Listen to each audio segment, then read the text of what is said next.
Here's what we've been up to living in our 2005 Freightliner Sprinter van, attempting to visit all 50 states. We drove from Fairbanks, Alaska to Presque Isle, Maine in 17 days, with a little stop in the UP to see Andy's family and to do some touch-ups on the van. Along the way, we got to swim in some real, genuine Canadian hot springs.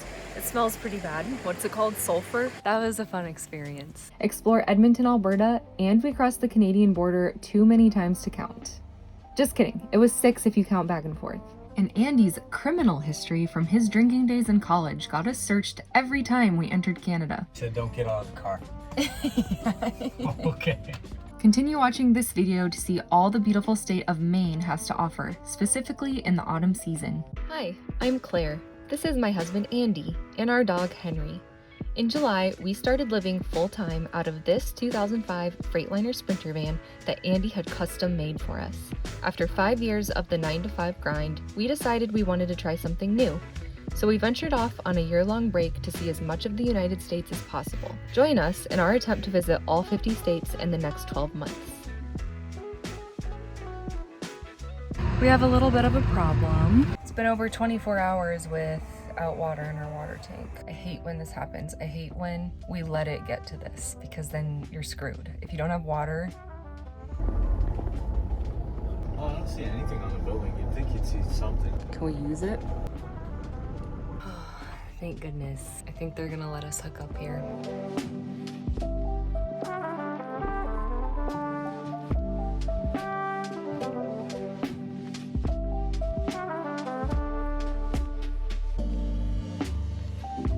We have water. The dishes are a constant to-do in keeping up with cleaning in the van. We have to do dishes 2 times a day minimum to stay on top of it. It's the worst when they pile up because not only do we not have the dishes we need, we also basically can't use our sink.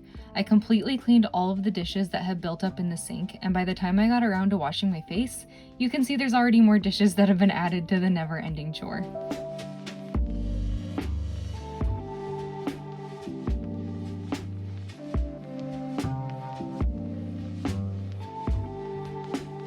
Three and a half hours after waking up, I finally have my morning tea.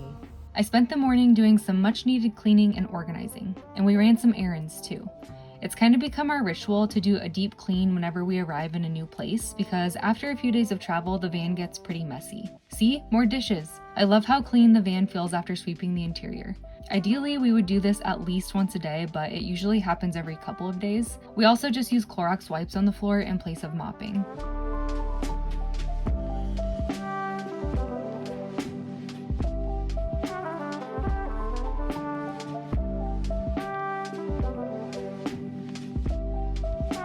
It was shaping up to be a beautiful day, so we found a local park and spent some time enjoying the fall weather there.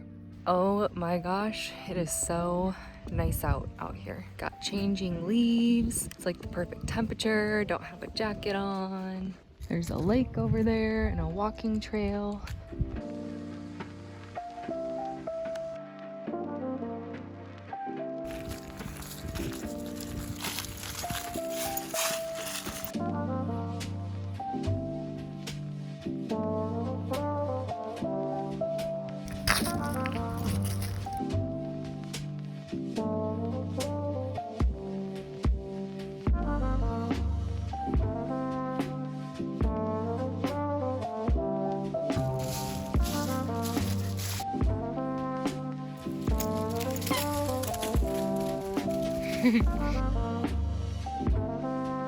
I think we need to be doing this more often. Coming to parks and hanging out. This is nice. I think it's safe to say fall is officially here.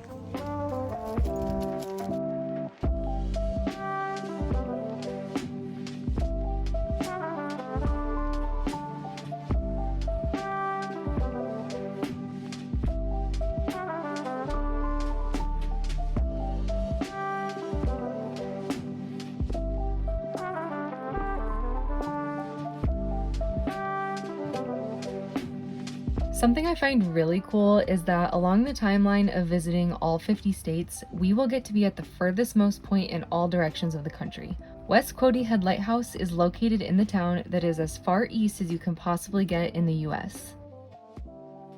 We're in the easternmost town in the US, so we're as far east that we could possibly be and still be in like a town. Very Got cool. the border blocked off. Yeah, this is the border. We really are wondering though what that is. Would it be Nova Scotia or Canada? The lighthouse is famous for its red and white stripes and was constructed in 1858. Its foundation is masonry, its construction is brick, and it stands at 49 feet tall. The last year the lighthouse had a keeper was in 1988, and then it became automated.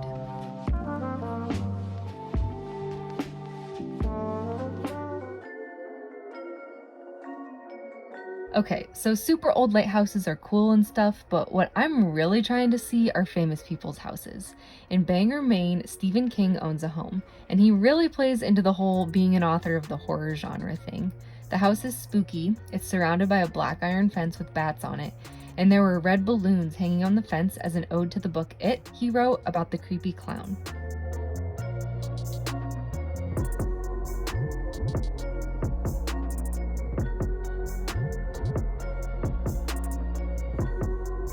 Imagine being Stephen King's neighbor.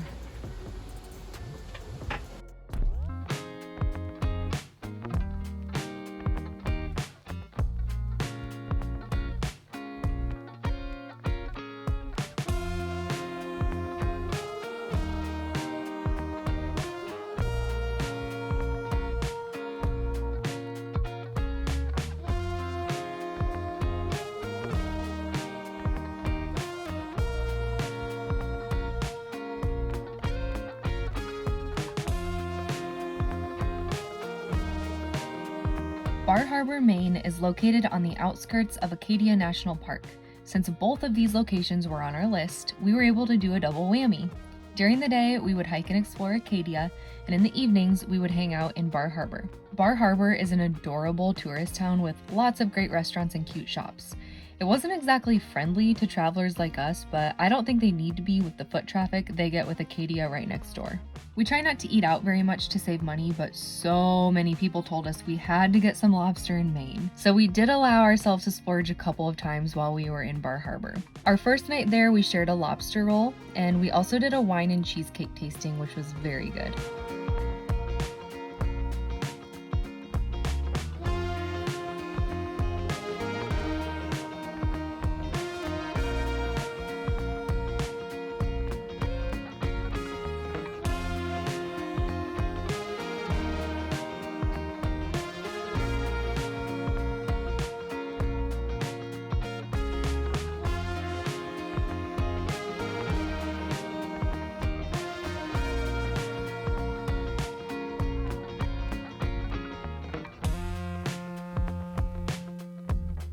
We did a couple of different hikes in Acadia National Park while we were there. The Beehive Trail was the first one we did, and it's not for the faint of heart. Seriously, if you don't like heights, do not do this hike. There are multiple areas that require climbing, and it's not a short fall. You okay, Claire? I've been better. This is awesome. I was liking it up until that last little part.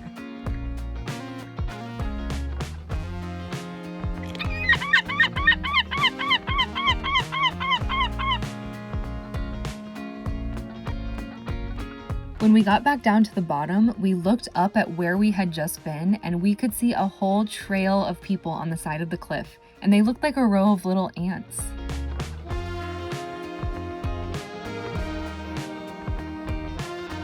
We're gonna do a real Maine lobster meal. We've been trying not to eat out too much because it's expensive, but I can't come to Maine and not get some lobster, so we're starting with some clam chowder. Now it's lobster time.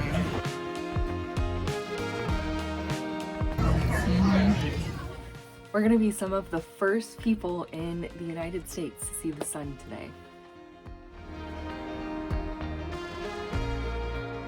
We didn't quite make it to the top. We got a little over halfway, but sun's coming out, so.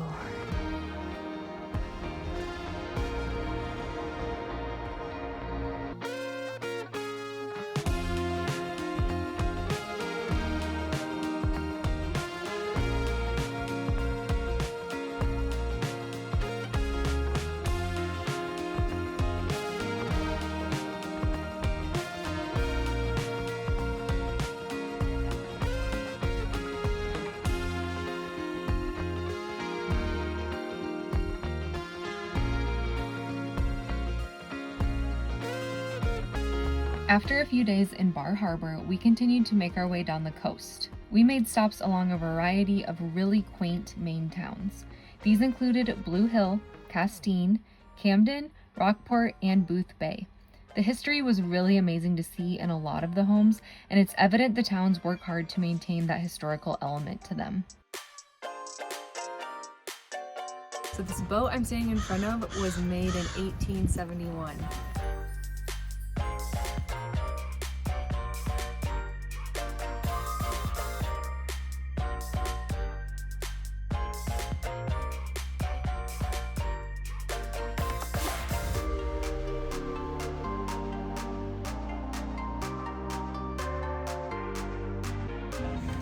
Oh.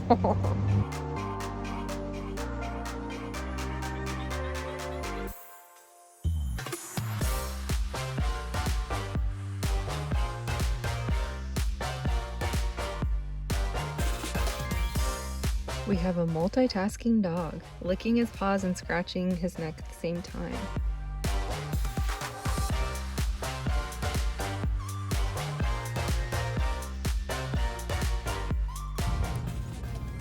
Got a little claw.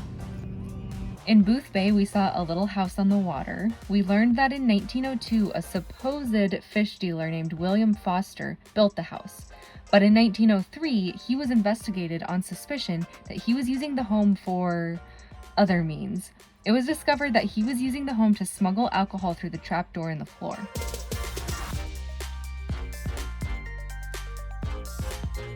In a little town called Yarmouth, you can find Eartha. Eartha is a model of the Earth on a rotating axis. It's like 3 stories tall, and I had to go up to the 3rd story before I could even see the state of Maine. This thing is huge!